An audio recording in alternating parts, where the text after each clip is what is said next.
Thank you for joining on this beautiful morning as we celebrate Veterans Day a few days early, but with gratitude in our hearts year-round. I'm Salt Lake City Mayor Erin Mendenhall, and I'm honored to be joined by you today. And here with me at the stand, I have Council Chair Victoria Petro and Council Member Dan Dugan. You'll hear from them giving some brief remarks in just a moment, but we're going to begin with the Salt Lake City Fire Department Color Guard.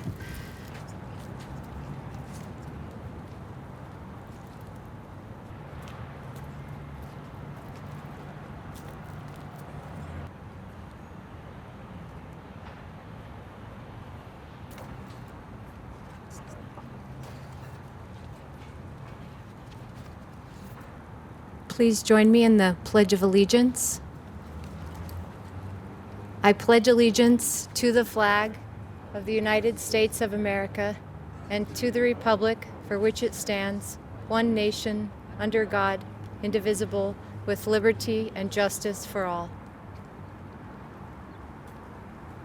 We have Jason Davis and Chad Camp from the Salt Lake City Fire Department, and Jeff Van Catwick and Cody Bohm from the Salt Lake City Police Department. Thank you for serving us this morning as the color guard. I'd like to introduce now Commander Andrew Clough from the Salt Lake City Police Department, who will be singing the Star Spangled Banner for us.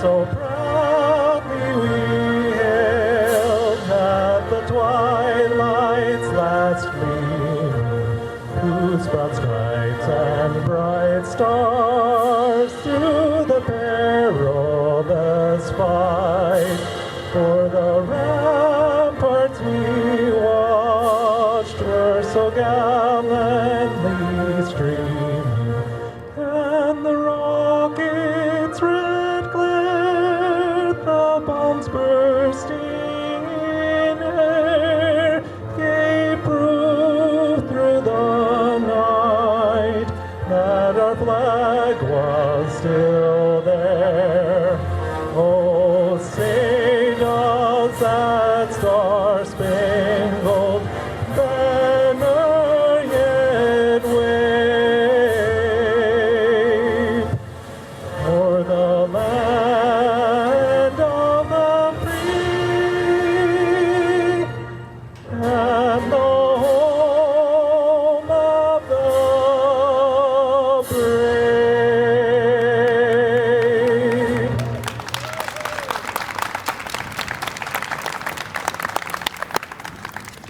Oh, that was beautiful. Thank you. Thank you again to our color guard. Thank you to Commander Clough. And thank you, Chief Carl Lieb, Salt Lake City Fire Department, for you and your command staff that are here today, and Chief Mike Brown from Salt Lake City Police Department and your team as well.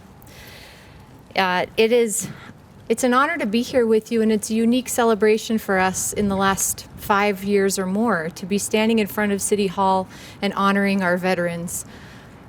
Typically, Councilmember Petro and Councilmember Dugan and several of us visit to some of the homes in Salt Lake City where our veterans are living, and we celebrate with them there. It's unique, and it's also beautiful to be with you at this special place that is the state's front yard of Salt Lake City and County Building, where we gather to mourn, we gather to celebrate, we gather here to protest, and we gather here to learn about each other. It's appropriate we're here today. At the end of our program, we're going to invite all of our veterans to come up and sign this banner. The banner has the symbols of our branches of the military, and wherever you have served or however your family has served, we invite you to come up and sign this with us today. We're here to remind ourselves and encourage each other to reflect on the profound impacts that our veterans have had on our everyday lives and on the freedoms that we enjoy and rely on, for our ability to exercise our right to vote and to see fair and safe elections take place as they did on Tuesday here in America. These privileges can feel so seamless and normal in our lives that we may take them for granted. This bee is taking me for granted right now. I'm just going to be calm, and it's not going to sting my face. But days like today and events like this remind us that these are gifts, and they are hard fought, and they are never guaranteed. But it's because of the sacrifice and willingness of people like you, people like my dad, who served in the Army in the Korean War, that we can enjoy these freedoms today, but we also need this sacrifice to enjoy them in the future. I know firsthand that for many veterans, returning home means building a new life and rediscovering home in a way that can feel both familiar and very different and changed. And that's why here in Salt Lake City, we feel a responsibility to help make that transition a little bit easier. And as veterans continue their journeys beyond their active service in the military, we owe it to them to provide support and respect that they so deeply deserve. Salt Lake City government has about 200 veterans among our city employees. And every single day we see their professionalism and dedication and the pride that they bring in their roles across our city departments. From our police and fire to our airport, public utilities, and far beyond, their contributions reach us all as community members as they served us in the military and they continue to serve us as public servants today.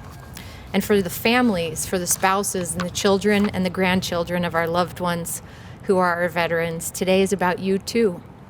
You've shared in the weight of service and sacrifice, often beyond the seams, but with the same unwavering commitment. So to everyone here and throughout our city, please take a moment to reach out to the veterans in your life. Give them a call, send them a note, show up, tell them you care and how deeply grateful we are for their service and our freedoms that we enjoy.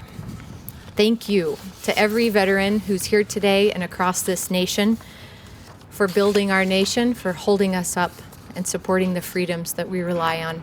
I'm going to turn the time now to Councilmember Dan Dugan, followed by Councilmember Victoria Petro, and then we will have taps played. Thank you.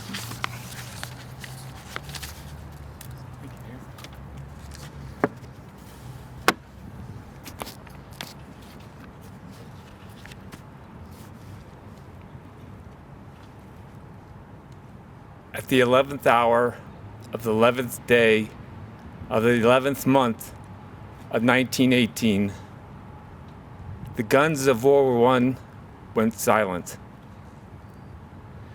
The war was called the War to End All Wars because of the brutality of the fighting. The U.S. lost 53,000 service members in 6 months. 63,000 more were killed by injuries and disease. Across Europe and Russia, the estimates range from 9 to 11 million killed. November 11th became a universally recognized day to celebrate the end of this war and recognize the sacrifices made to those that served. The day was originally declared Armistice Day 8 years after World War I, and it was to honor the veterans of just that war. Then in 1954, after World War II, where we lost over 400,000 service members, and the Korean War, where we lost close to 53,000 service members, it was renamed Veterans Day, to honor those veterans who served in war and defended democracy.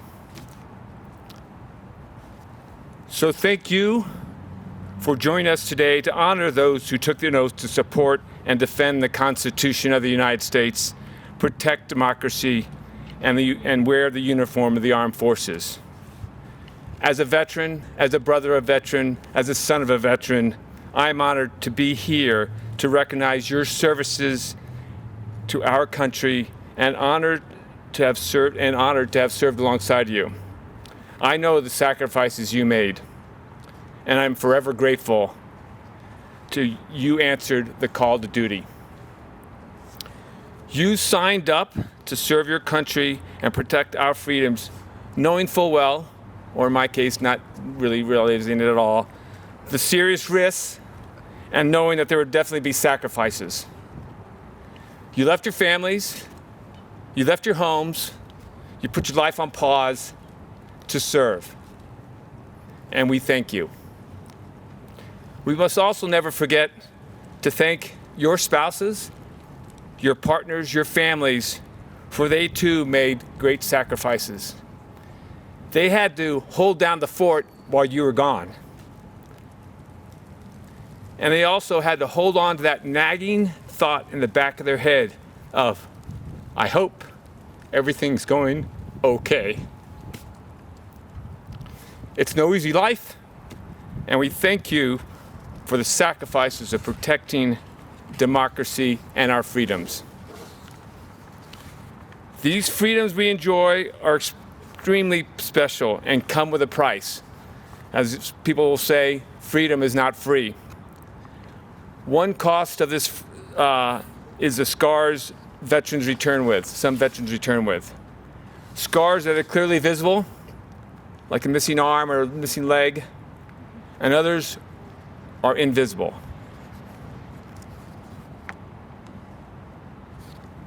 Approximately 20 veterans a day take their own life. It's a sad reminder of the price of war. And so I believe it is our, as a nation, responsibility to work harder to care and protect these veterans that are in this downward spiral. They are our neighbors fighting the demons every day. Some are unsheltered and wandering. Some are still serving in uniform. They served us, and it's our obligation now to protect them. So at a personal level, if you or someone you love needs help, please don't hesitate to call 988. So on this Veterans Day, let us all reflect and be grateful for the sacrifices made by those that served and those that are still serving in protecting our democracy and our freedoms. Have a great day. Keep the faith. Thank you.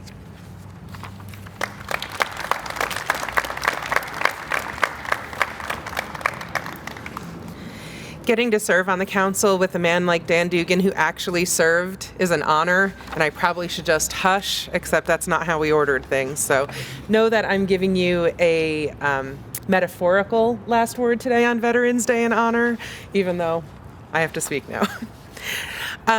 Thank you all for joining us today. Veterans Day is one of the opportunities each year that I'm most thankful that I stand in an elected position. Because you see, as I was growing up, I'm not trying to steal any valor, my dad was a DoD civilian with the Army, but we were stationed in Heidelberg, Germany and Livorno, Italy. And we were there during the Operation Desert Storm, the Bosnia-Herzegovinian crisis. So now as I serve in elected office, as I get to work and honor the veterans who stand before me today, very often I'm honoring the same men and women who quite literally guarded over my childhood, who spent their time ensuring that I have a democratic republic where I could be duly elected to do the work that our forefathers set out for us. And I'm also really cognizant that as I stand up for election and ask Americans every day to choose between this or that, the veterans actually did quite the opposite. They refused to see this or that. They refused to fight for just this sort of American or that. They went over and fought for all of us and for the ideals which ideally we all should be upholding.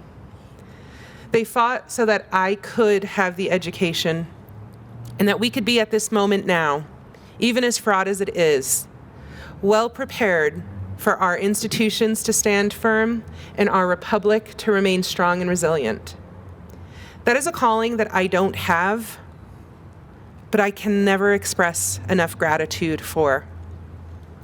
I echo everyone. The VA should forget giving you all health care. They should be giving you foot rubs. Sadly, that's not the truth of the world that we live in, and so my commitment is to continue to work for greater responsiveness and reciprocity to the sacrifice you made. I acknowledge that my ability to say these words right now is because of your sacrifice, and that there are people even now who will future be veterans because they're willing to make the same sacrifice. The greatness of our city and the future of our city isn't possible without the selflessness of people like you. I am thankful for you. I look forward to celebrating with you and expanding the protections and responsiveness that you are owed. I'm going to turn the time now over to Councilmember Alejandro Puy.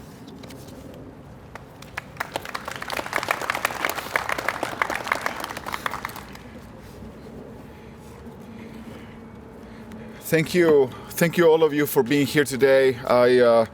It's unfortunate that I cannot plan my day enough to avoid the trains. Sorry for being a few minutes behind, and thank you for allowing me to recognize all of you and the many that are not here today in this special day. When I think of Veterans Days, and I think about the many that we don't have here today with us, right? And what could they have accomplished if we didn't lose them? They could have been mayors and council members. They could have been engineers and doctors. They could have been serving in our cities. And I know they would have made our communities better. And when I think about the sacrifice of many that did come back, I also remember the struggles that come with them from the wars or whatever experience they had. And it makes me humble, as it was said a minute ago, about the opportunity that an immigrant is able to serve here, that it is because of those fights and because of standing up for the freedom that I have the chance to be here today. And the many kids in my community, last year on this day, it overlapped with visiting the kids of an elementary school in my district. And I went straight from the elementary school to the Veterans event. And it made me incredibly humble to see the connection between the sacrifice and seeing all those kids full of hope and enjoying their freedom. And it also makes me wonder today, in the world that we live in, about how we need to fight for our freedoms here at home as well. And we need to stand up for the sacrifices of the so many. And it is our responsibility here today and every day to fight and stand up and honor the sacrifices of many. And we celebrate the end of the First Great War, and when that was the end of that. And it makes me want to say to all of us and that we also need to put our guns down and stand up here at home as well. We need to be together, and we need to honor the sacrifices of so many by being united. And I want to thank all of you for being here today.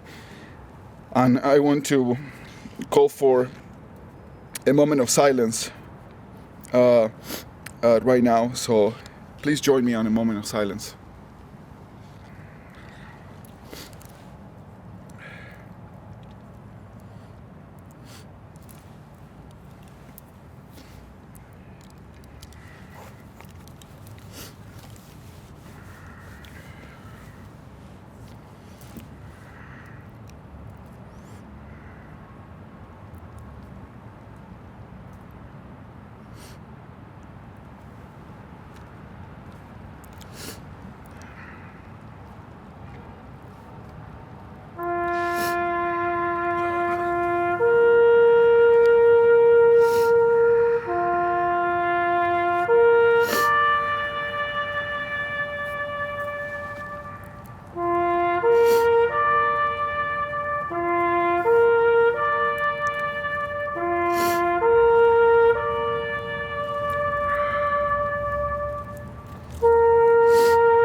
I invite all of you today, right now, to come and shake our hands and receive a challenge coin, and invite the veterans and the community to sign the banner here today. And then there is going to be lunch inside the building and the employee lunch. So thank you all of you for being here today.